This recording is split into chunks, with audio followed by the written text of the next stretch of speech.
For Crema Media's Polity, I'm Sane Dhlamini. Researcher and analyst Professor Raymond Suttner joins me for Suttner's View, a weekly commentary on South Africa's political scene. Welcome, Professor. Thank you. So all bets are out now for the 2019 elections, and it looks like anything is possible. Do you think are we looking at a resurgence in the ruling party?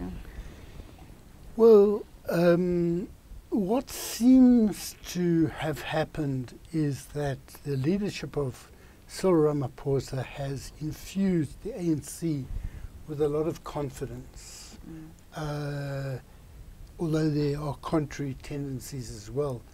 And at the same time, the DA is in disarray, certainly in the Western Cape, but the Western Cape thing is affecting the DA as a whole, because Maimane is involved in the Western Cape, Zille is involved in the Western Cape, the federal executive is involved in the Western Cape, and it's very messy. And it's messy in the context of a national crisis, not just a crisis of Cape Town.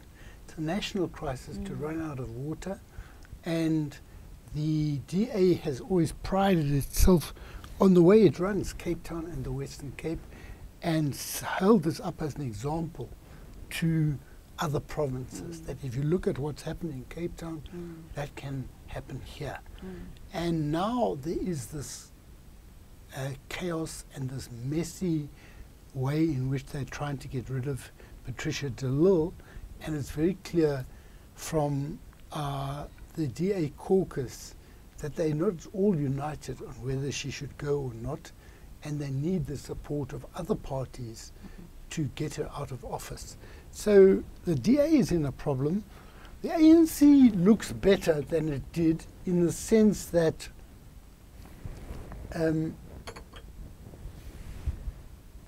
during the ANC leadership of Jacob Zuma, there was this aura of graft, of dishonesty, of intrigue, of uncertainty, of defrauding the state, and all of this. Now, Cyril Ramaphosa has campaigned as a clean-up man, that he will get things running again and he will clean up the state. Now, there are some counterforces. As I mentioned in the other interview,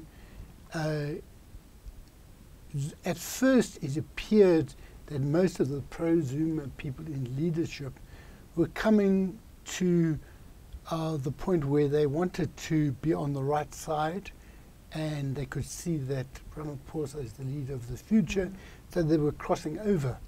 But on the weekend, both Ace Magashule and Jesse Duarte made it very clear that they were standing firm behind Zuma serving his full term of office.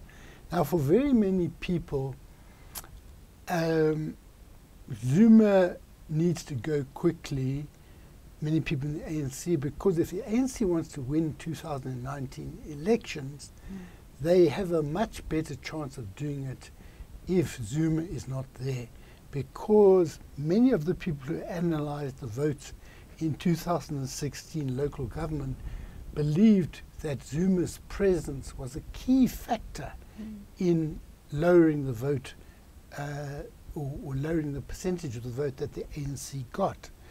What is important to remember, by the way, in the 2016 elections, the percentage that the ANC lost was not gained to a large extent by the DA. DA only rose about 2% nationally.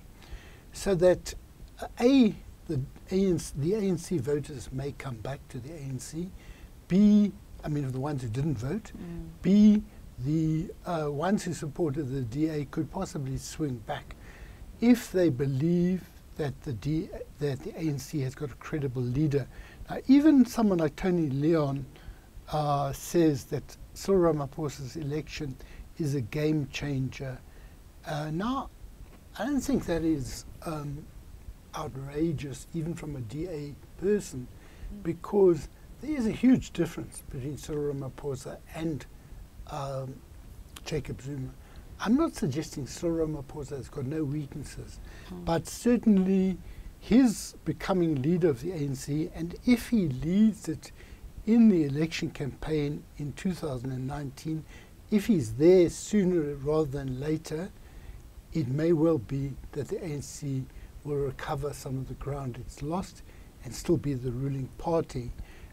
We can't be sure with these things because the ANC has got weaknesses apart from Zuma. It's got buying of branches.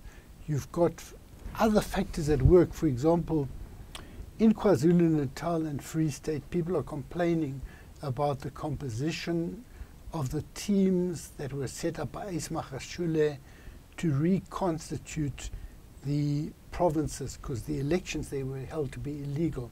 In KwaZulu-Natal, they say only 4 out of 16 are pro-Zuma, pro-Ramaphosa people.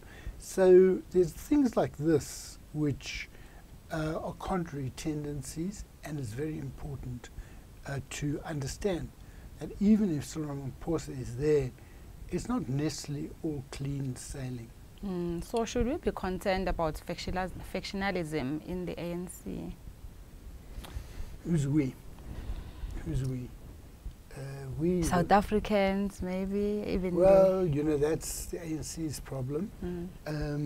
For me as a citizen, I am concerned about factionalism spilling over into government. If someone is in a faction and it leads to diverting of funds or corruption, definitely there are factions, but the faction that supports Cyril Ramaphosa is more committed to clean government than the other people. And it hasn't won the battle. If it wins the battle, then I think it will be much more stable and things will be better in terms of the economy. And lastly, what are the prospects now for other political parties in 2019 elections? Well, you know, the DA I've indicated is not looking as strong as it was a year ago, but a lot can happen in 18 months. The EFF, a lot of its public imagery is the power of the message that they had related to Zuma, pay back the money, things like this, and call down with Zupta must fall, Zupta must fall. All of these things, they are unlikely to use with Ramaphosa. It may be that they will go for Ramaphosa over Marikana or something like that. However, EFF may have lost a bit of ground, I'm not sure. The other parties, UDM, COPE, and so on, ACDP, they all hover around between 1% and 3%. And one or two of these could possibly disappear over time, but at this point, it seems that they will be there. Thank you, Professor. Thank you. That was Professor Raymond Suttner speaking to Creamer Media's Polity about the 2019 elections.